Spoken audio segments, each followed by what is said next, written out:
السلام عليكم ورحمة الله تعالى وبركاته. الحمد لله نحمده ونستعينه ونستغفره ونؤمن به ونتوكل عليه ونعوذ بالله من شرور أنفسنا ومن سيئات أعمالنا. من يهد الله فلا مضل له ومن يضلل فلا هادي له ونشهد أن لا إله إلا الله وحده لا شريك له ونشهد أن سيدنا وسندنا وحبيبنا وطبيبنا ومولانا محمدا عبده ورسوله أرسله بالحق بشيرا ونذيرا وداعيا إلى الله بإذنه وسراجا منيرا.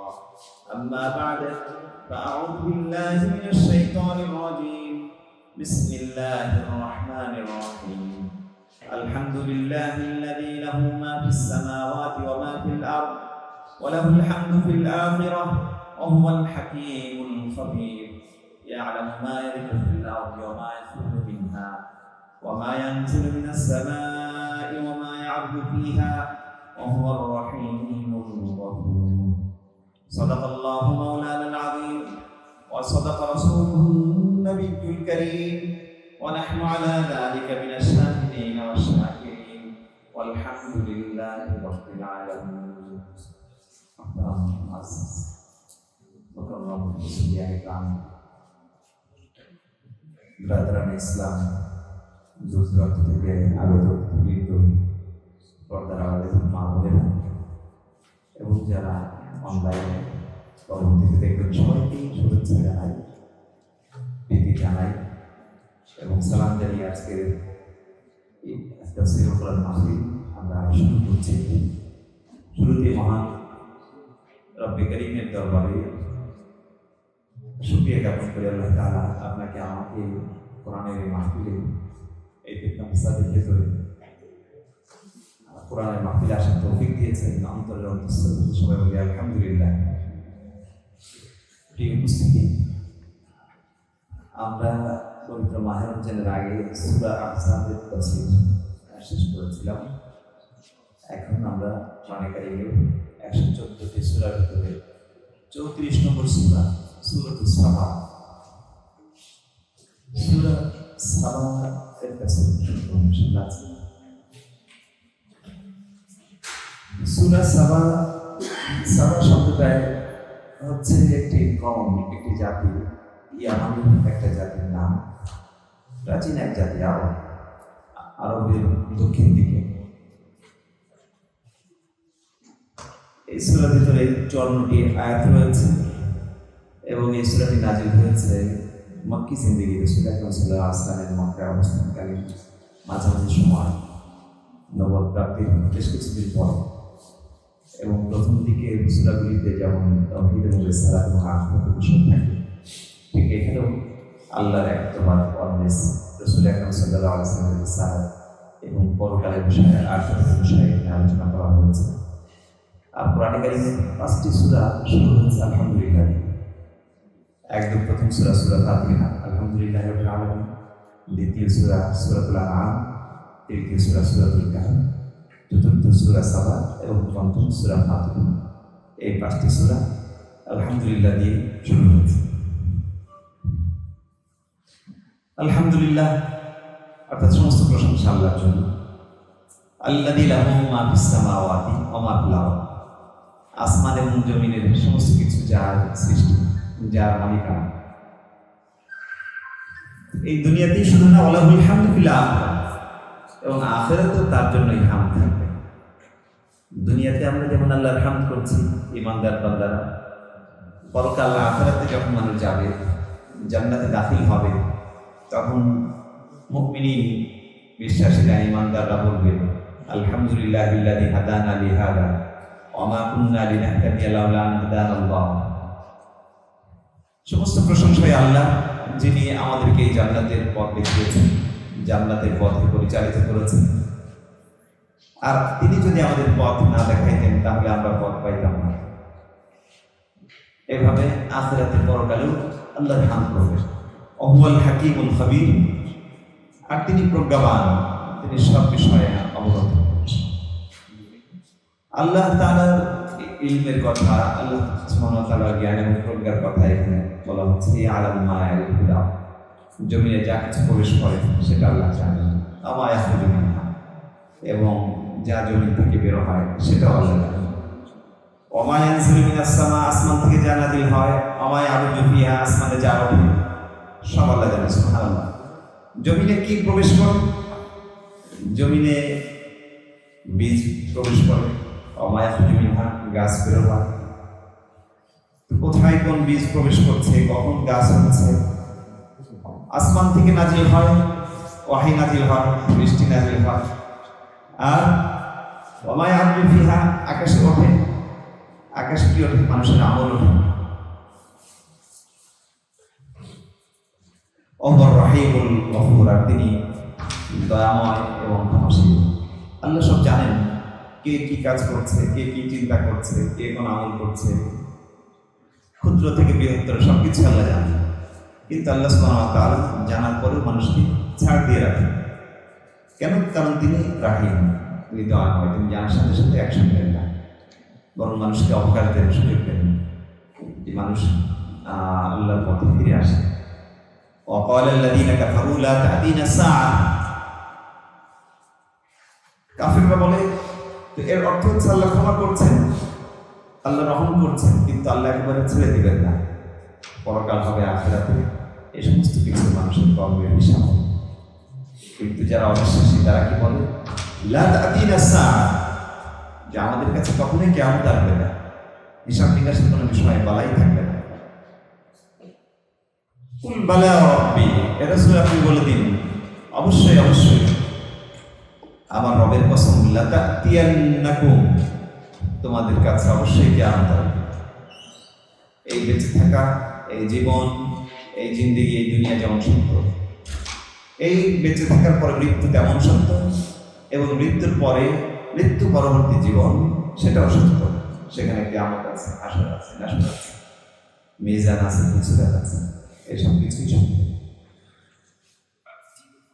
আল্লাহ সুবহানাহু ওয়া তাআলা আলিমুল গায়ব, কিয়ামতকে, পরকালকে, মানুষের পুনরুত্থানকে অস্বীকার করে যারা, অসম্ভব মনে করে। কেন?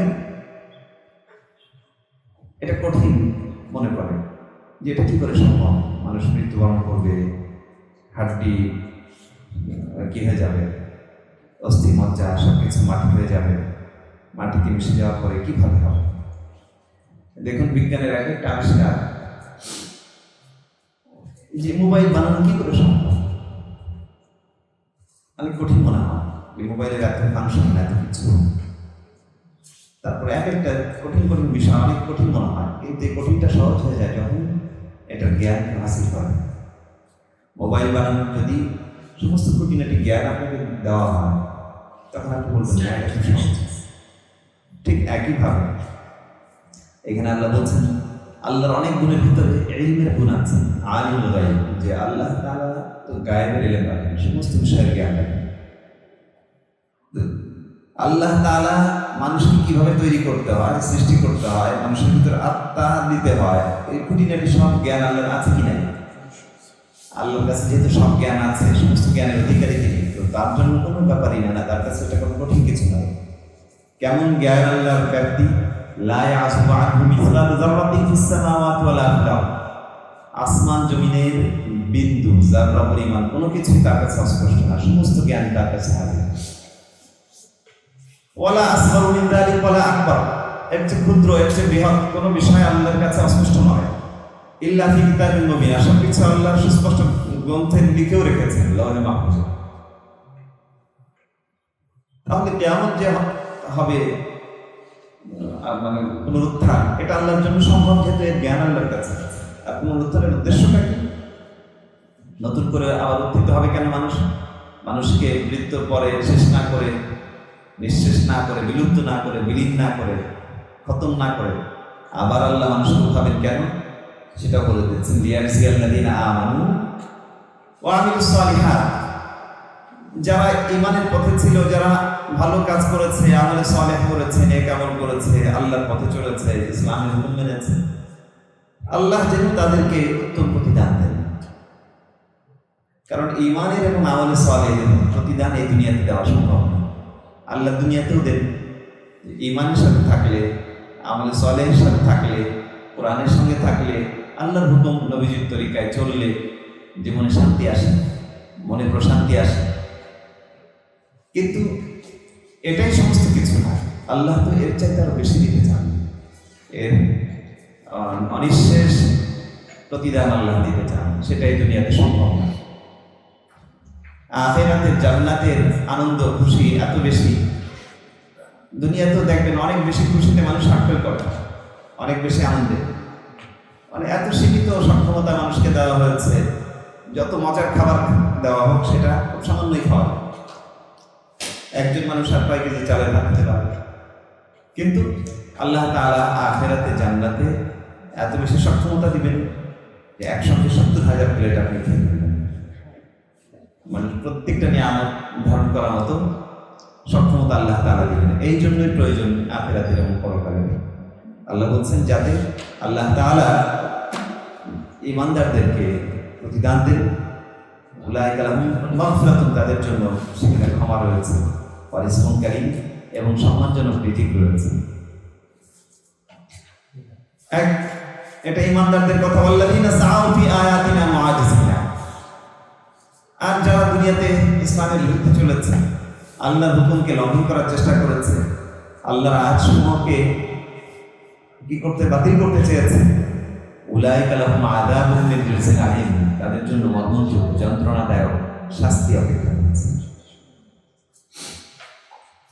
ওয়া ইয়ারাল্লাযীনা উতুল ইলমা আল্লাযী উনজিলা ইলাইকা মির রাব্বিকা ওয়াল হক। মূলত যারা জ্ঞানী, যাদের ভিতরে ইলম রয়েছে, যাদের ভিতরে জ্ঞান এবং প্রজ্ঞা রয়েছে, তারা জানে যে এই কোরআনে কারীম, এই ইসলাম, এটা সত্য। ওয়া ইয়াহদি ইলা সিরাতিল আজিজিল হামিদ, যে কোরআন মানুষকে মহাপরাক্রমশালী, প্রশংসিত মহান আল্লাহ সুবহানাহু ওয়া তাআলার পথের সন্ধান দেয়। ওয়া ক্বালা আল্লাযীনা কাফারু, কিন্তু যারা কাফের, মূর্খ, যারা অবিশ্বাসী, তারা কোরআনে কারীম নিয়ে, ইসলাম নিয়ে ঠাট্টা করে, বিদ্রুপ করে, বলে হাল নাদুল্লুকুম আলা রাজুলিন,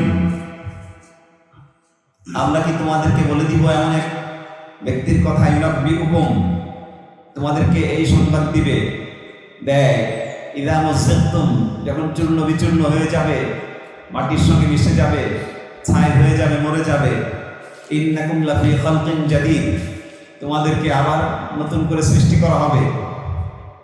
এটা বলে বিদ্রুপ করে, ঠাট্টা করে, মূর্খতার কারণে। তার নিজের জন্য যেটা অসম্ভব, সেটা সৃষ্টিকর্তা আল্লাহর জন্য অসম্ভব মনে করে। ঠিক এমন যে মোবাইল আপনি পারেন না, এই জন্য বললেন যে না, এরকম মোবাইল বানানো সম্ভব না। যেখানে কোরিয়া থেকে আমেরিকায়, কোরিয়া থেকে বাংলাদেশে সরাসরি ভিডিও কলের মাধ্যমে কথা বলা যায়, এটা অসম্ভব। এটা মূর্খ লোককে নয়, কাফেররা ঠিক এমনই মূর্খ। মানে একটা লোক যদি আপনি বলেন, এটা শুনে হেসে দিল, বিদ্রুপ করলো যে কেমন কথা বলে, কোরিয়া থেকে বাংলাদেশে ভিডিও কলে কথা বলা যায়, এটা বলে হাসলো, তার মূর্খতার কারণে। আপনারা সবাই কি বলবেন যে গাধা একটা। ঠিক একইভাবে যারা পরকালকে, মৃত্যুর পরে জীবনকে অস্বীকার করে, তারা এমনই গাধা, এমনই মূর্খ, তাদের এই জ্ঞান নেই। আল্লাহর শক্তি, আল্লাহর কুদরত, আল্লাহর ক্ষমতা, আল্লাহর ইলম, আল্লাহর জ্ঞান, এটা সম্পর্কে তাদের বিন্দুমাত্র ধারণা নেই। এতটুকু যে যেই আল্লাহ প্রথমবার তোমাকে সৃষ্টি করেছেন, সেই আল্লাহ পুনর্বার তোমাকে সৃষ্টি করতে পারেন। যে আল্লাহ আসমান এবং জমিন এত বিরাট সৃষ্টি, তিনি সবকিছু পয়দা করেছেন, সে আল্লাহ ক্ষুদ্র মানুষকেও সৃষ্টি করতে পারেন। আফতারা আলাল্লাহি কাযিবান আম বিহি জিন্নাহ, তারা বলে যে মুহাম্মদ মিথ্যা বলে, নাউযুবিল্লাহ, অথবা সে পাগল, এই কথা কাফেররা বলে। বালিল্লাযীনা লা ইউমিনুনা বিল আখিরাতি ফিল আযাবি ওয়াদ দালালিল বাঈদ। আল্লাহ বলেন, মূলত যারা আখিরাত সম্পর্কে ঈমান আনে না, তারা আযাবের ভিতরে। আখিরাতের আযাব তো আছে, দুনিয়ার আযাবের ভিতরে রয়েছে, ওয়াদ দালালিল বাঈদ, এবং দূরবর্তী বিভ্রান্তিতে তারা নিপতিত রয়েছে। দুনিয়াতেও মুমিন বান্দা, সে প্রত্যেকটা একটা আমল করছে, যে কোনো কাজ করে, তো তার আশা আছে যে আমার জন্য আখিরাত রয়েছে, আখিরাতে আমি এর প্রতিদান পাবো, তো সবসময় আশাবাদী থাকে, তার ভিতরে কোনো হতাশা থাকে না, কোনো কষ্ট থাকে না। যখন কোনো কষ্ট করে, সবর করে, তো এর দ্বারা সে আখিরাতে আল্লাহর কাছে পাওয়ার আশা করে। আর যখন কোনো কিছু আল্লাহর কাছ থেকে পায়, তো আল্লাহর শুকরিয়া আদায় করে, আর এর দ্বারা সে আখিরাতে তার অবস্থান তৈরি করে নেয়। আর মৃত্যুকে সে ভয় পায় না, যে মরণ আসবে একদিন, কিন্তু মৃত্যুকে ভয় পাওয়ার কিছু নেই, কারণ মৃত্যুর পরে দুনিয়াতে আমি যেমন আছি, আখিরাতে আল্লাহ আমাকে ঈমানের কারণে দুনিয়ার চাইতে অনেক বেশি ভালো রাখবে। সে দুনিয়াকে মানে বেঁচে থাকার একদম দুনিয়াকে আঁকড়ে থাকবে, এই মানসিকতা তার নেই। হ্যাঁ, প্রত্যেকটা মুমিন দুনিয়াকে পছন্দ করে, বেঁচে থাকে, কিন্তু কেমন? ওই মুআয ইবনে জাবাল রাদিয়াল্লাহু তাআলা আনহু মৃত্যুর সময় উনি শুধু অপেক্ষা করছেন যে কখন সকাল হবে। আসবাহতু, সকাল হয়েছে না, সকাল হয়নি, সকাল হয়েছে। এরপর যখন ফজর হলো, ফজর নামাজ পড়লেন আর বললেন শেষ সময়, হে আল্লাহ, সারা জীবন তোমাকে আমি ভয় করেছি, কিন্তু এখন তোমার কাছে আমি আশা করছি যে তুমি আমাকে মাফ করে দিও। আল্লাহুম্মা ইন্নাকা তা'লাম, হে আল্লাহ তুমি জানো, মা আহবাবতুল বাকা ফিদ দুনিয়া, আমি এই দুনিয়াতে বেঁচে থাকতে পছন্দ করতাম, আমি চাইতাম যে আরো কিছুদিন অতিরিক্ত বাঁচি। মুআয ইবনে জাবাল তিনি বলছেন, আর তিনি কে? রাসূল সাল্লাল্লাহু আলাইহি ওয়াসাল্লাম বলছেন, আ'লামুহুম হালাল ওয়াল হারাম, আ'লামুহুম বিল হালাল ওয়াল হারাম মুআয ইবনে জাবাল, যে আমার উম্মতের ভিতরে হালাল হারামের সবচেয়ে বেশি জ্ঞান রাখে মুআয ইবনে জাবাল। সুবহানাল্লাহ। একজন আনসারী সাহাবী, কম বয়সী সাহাবী, মৃত্যুর সময় উনি বলছেন যে আল্লাহ তুমি জানো, আমি মুআয, আমি দুনিয়াতে বেঁচে থাকা পছন্দ করতাম, কিন্তু এটা কিসের জন্য? লা লিজাদিল আনহার ওয়ালা লিগাসিল আসজা, এই সুন্দর নদী নালার দৃশ্য দেখব, সাগরের সুন্দর ঢেউ তরঙ্গরাজি দেখব, পৃথিবীর সুন্দর সুন্দর দৃশ্য দেখা, এটা ভালো, ঠিক আছে, কিন্তু এই উদ্দেশ্যে না। অথবা এই যে এখন বসন্ত শুরু হয়েছে, বসন্তের সুন্দর দৃষ্টিনন্দন বৃক্ষরাজি আমি দেখবো, ফুলে ফুলে সুশোভিত হয়ে আছে, এটা দেখবো, এই উদ্দেশ্যে আমি বেঁচে থাকতে চাই না। আমি তিনটা উদ্দেশ্যে আমি বেঁচে থাকতে পছন্দ করতাম। এক নম্বর হচ্ছে প্রচন্ড তাপদাহে, গ্রীষ্মের প্রচন্ড গরমের ভেতরে দুপুরে পিপাসায় কণ্ঠ ফেটে যাবে, আমি রোজা আছি, ওই যে তোমার জন্য আমি রোজা রেখেছি, এই রোজা রাখার মজা, ওই তৃষ্ণা, ওই পিপাসার মজাকে উপভোগ করার জন্য আমি বেঁচে থাকতে চাইতাম। সুবহানাল্লাহ। মানে প্রচন্ড গরমে যেন আমার কাঠ কি হয়ে যাচ্ছে, কণ্ঠ ফেটে যাচ্ছে, এইটাও উপভোগ করবো। দেখেন, কিছু মানুষ আছে খাওয়ার জন্য বেঁচে থাকে, কত ভালো ভালো খাওয়া যায়, আর মুআয ইবনে জাবাল কি বলছেন যে না খেয়ে থাকবো, ওই জন্য বেঁচে থাকতে চাইতাম। দ্বিতীয় নম্বর হচ্ছে যে প্রচন্ড ঠান্ডার সময় রাতের আধারে আমি কম্বল মুড়ি দিয়ে আছি, লেপ দশকের ভেতরে আছে, ওই সময় আমি উঠে গিয়ে ঠান্ডা পানি দিয়ে অজু করে, সেই সময়তে এই গরম পানির ব্যবস্থা ছিল, ঠান্ডা পানি দিয়ে অজু করে তোমার সামনে আমি দণ্ডায়মান হবো, যে আমি লাইন করবো, এই আশা, এই স্বপ্ন নিয়ে বেঁচে থাকতে চাই। আর তৃতীয় হচ্ছে যে হাঁটু কেটে বসে আমাদের সামনে আমি এলেন হাসিল করবো, হাঁটু কেটে বসে থাকি। অমুজালাসাতিল উলামা, আলেমদের মজলিসে পড়বো, কোনো আলেম কাছে, উনি নিজে হচ্ছেন সে সময় বড় আলেম, আল্লাহ রাসূল নিজে বলছেন যে আ'লামুহুম বিল হালালি ওয়াল হারাম মুআয ইবনে জাবাল, যে হালাল হারামের দুনিয়াতে আমার উম্মতের ভিতরে সবচেয়ে বড় জ্ঞানী কে? মুআয ইবনে জাবাল। এত বড় আলেম হওয়ার পরে ওনার ইলমের জ্ঞানের তৃষ্ণা মেটে নাই। উনি কি বলেন যে আমি বেঁচে থাকতে চাইতাম শুধু এই জন্য যে আলেমদের মজলিসে পড়বো, আর কোনো আসতে যে আমি হাঁটু কেড়ে পড়বো, মানে হাঁটু কেড়ে বলতে হাঁটু কেড়ে বসতাম না, আদবের সঙ্গে পড়বো, আগ্রহ নিয়ে পড়বো, আমি দুটো ইলমের কথা শুনবো। এটাই আমার জীবনের স্বপ্ন, এটাই আমার স্বাদ, এটাই আমার চাপ, আর এই উদ্দেশ্যে আমি দুনিয়াতে বেঁচে থাকতে চাইতাম। মৃত্যুর সময় মানুষ বানিয়ে কথা বলে না, মৃত্যুর সময় মনের কথা নেই, মনের সময় তার কিছুই নেই। দেখেন আমাদের জীবনটা কিন্তু সেভাবে করা উচিত যে আমাদের সকল কি থাকে এটাই যে আল্লাহর হুকুম মানতে পারে। সকাল চলে যাচ্ছে, সকালে রোজাগুলো রাখা যায়, হ্যাঁ, রাতে উঠে দিয়ে এক রাখা নামাজ পড়া যায়, কেউ দেখছে না, কে দেখছে একমাত্র আল্লাহ সুবহানাহু ওয়া তাআলা দেখছে। কখনো ইলমের মজলিসে বসলাম, সারা সপ্তাহ কাজের ভিতর ব্যস্ত থাকি, আত্মার একটু শান্তি দেওয়া দরকার। সপ্তাহ শেষে তাফসীর হয়, আল্লাহর কোরআনের কথা শুনলে ভাই লস হয়ে যাবে, তাই না? সবাই আমরা আসার চেষ্টা করি, বন্ধু বান্ধবকে আনার চেষ্টা করি। আলহামদুলিল্লাহ আমাদের এখানে তো জমজমাট থাকতো, আবার নতুন শুরু করলে সময় লাগে। আশা করছি আপনারা যে কজন আছেন আপনারা যদি চেষ্টা করেন তা আবার ইনশাআল্লাহ সাথীরা সবাই আসা শুরু করবে ইনশাআল্লাহ। আল্লাহ সবাইকে তৌফিক দান করেন। আল্লাহ বলছেন আফালাম ইয়ারাউ ইলা মা বাইনা আইদিহিম ওয়া মা খালফাহুম মিনাস সামাই ওয়াল আরদ, তারা কি দেখে না তাদের সামনে পেছনে আসমান এবং জমিন? ইন্না শানাকসিফু বিহিমুল আরদ, আমি চাইলে তাদের জমিন ধসিয়ে দিতে পারি। আও নুসকিত আলাইহিম কিসাফাম মিনাস সামা, আকাশ থেকে এক টুকরো ফেলে দিতে পারি কিছু। ইন্না ফি যালিকা লাআয়াতান লিকুল্লি আবদিন মুনিব, এর মাঝে আল্লাহর প্রত্যেক বান্দার জন্য নিদর্শন রয়েছে। এটা একটা ভূমিকা স্বরূপ আল্লাহ সুবহানাহু ওয়া তাআলা প্রথমে বললেন, এরপরে তিনটা ঘটনা আল্লাহ উল্লেখ করলেন। হযরত দাউদ আলাইহিস সালামের কথা, হযরত সুলাইমান আলাইহিস সালামের কথা এবং কওমে সাবার কথা। এই তিনটা ঘটনা এখানে উল্লেখ করেছেন যে দাউদ আলাইহিস সালামকে আল্লাহ রাজত্ব দিয়েছেন, সুলাইমান আলাইহিস সালামকে রাজত্ব দিয়েছেন, দুনিয়াদারি দিয়েছেন। এরপরে কওমে সাবা, তাদেরকেও বিরাট রাজ্য এবং বিরাট রাজত্ব তাদেরকে দেওয়া হয়েছে। তিনটা দৃষ্টান্ত আমাদের সামনে রাখা হয়েছে। আর এখানে আমাদের জন্য শিক্ষা রয়েছে যে আমরা দুনিয়াতে যত দুনিয়াদারির ভিতরে থাকি, সাথে সাথে আমাদেরকে এই আল্লাহ তাআলা যে নিয়ামত আমাদেরকে দেন এটা শুকরিয়া আদায় করতে হবে এবং এটাকে সঠিকভাবে ব্যবহার করতে হবে। এটা হচ্ছে এখানে শিক্ষা।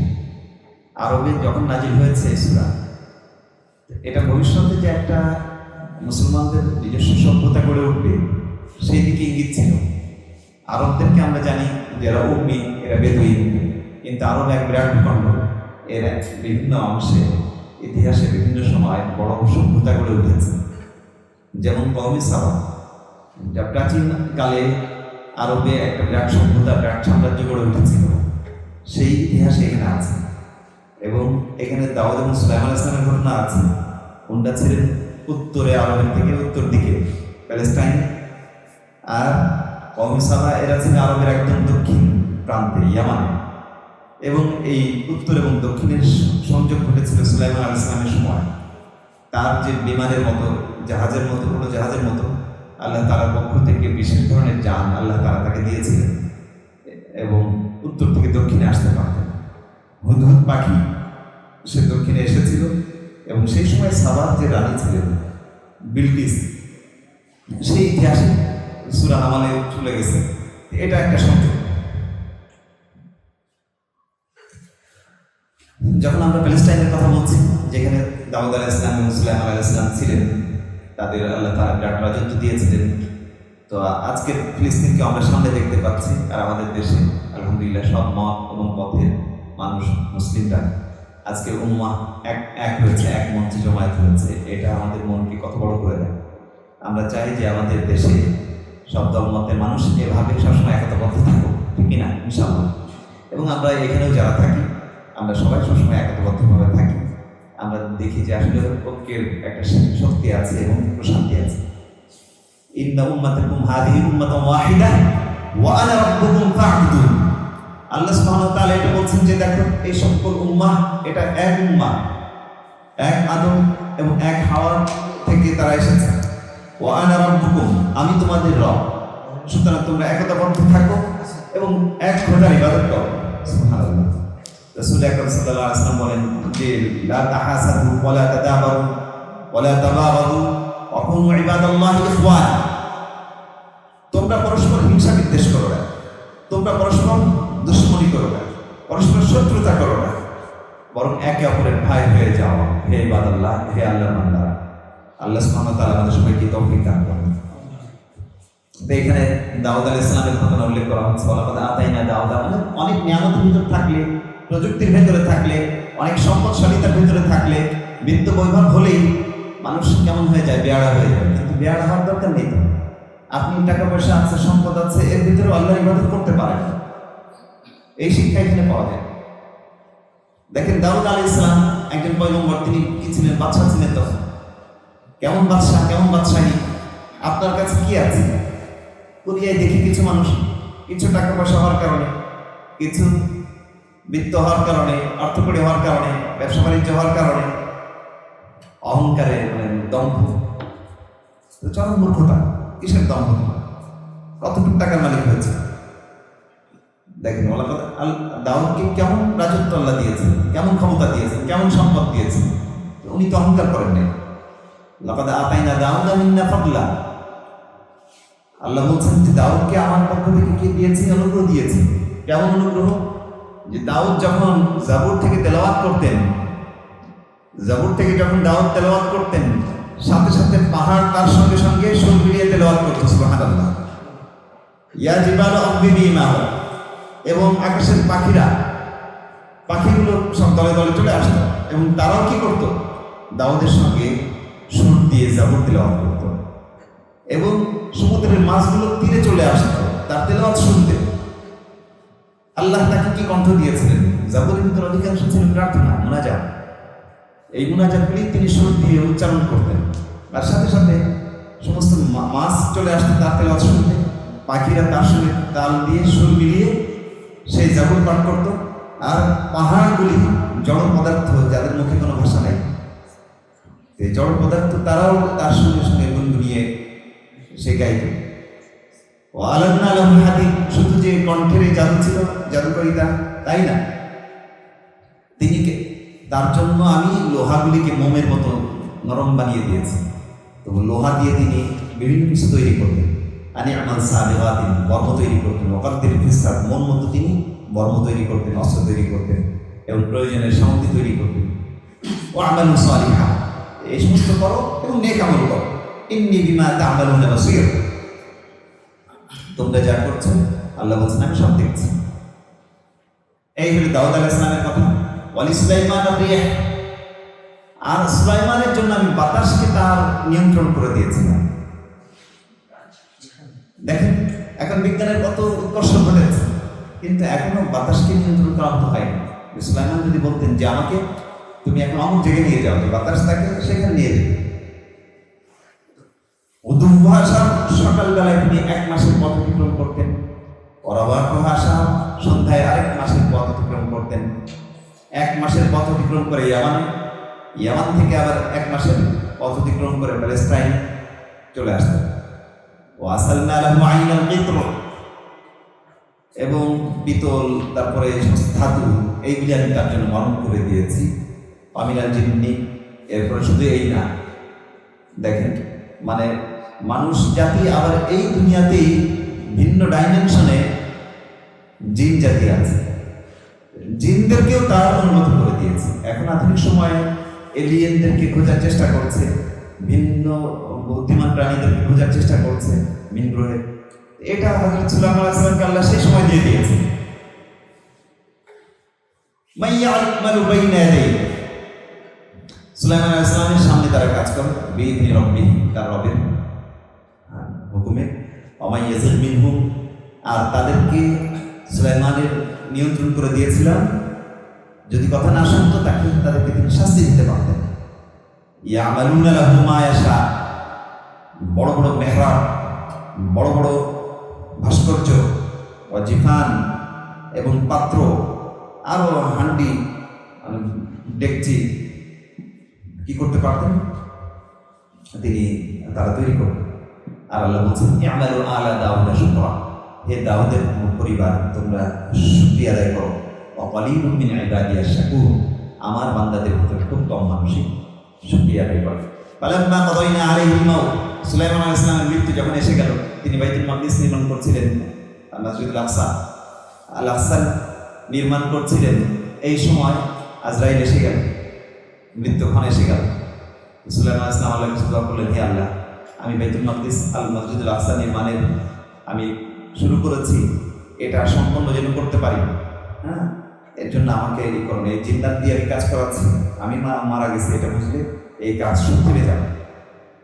তখন ওনার হাতে যে লাঠি ছিল, উনি লাঠির উপর ভর দিয়ে ধরে ঘুমাইলেন। আল্লাহ কবুল করলেন তার দোয়া। তিনি এমনভাবে মারা গেলেন যে কেউ কিছু টের পাইল না। এবং জিন্নাতরা এই তাকে দেখে দেখে মানুষ এবং জিন শ্রমিক যারা ছিল তারা এই মসজিদে আছে। 1 বছর এইভাবে তিনি ছিলেন। 1 বছরের ওই লাঠিতে ঘুমে ধরে যায়। ঘুম ধরে ধরে যখন লাঠিটা ভেঙে পড়লো, উনিও পড়ে গেলেন। মসজিদে আস্তে এই মানুষ এসে হয়েছে আর উনিও পড়লেন।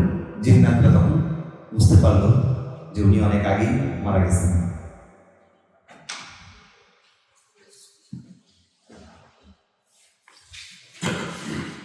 فلما خر تبينت الجن أن لو كانوا يعلمون الغيب ما لبثوا في العذاب المهين।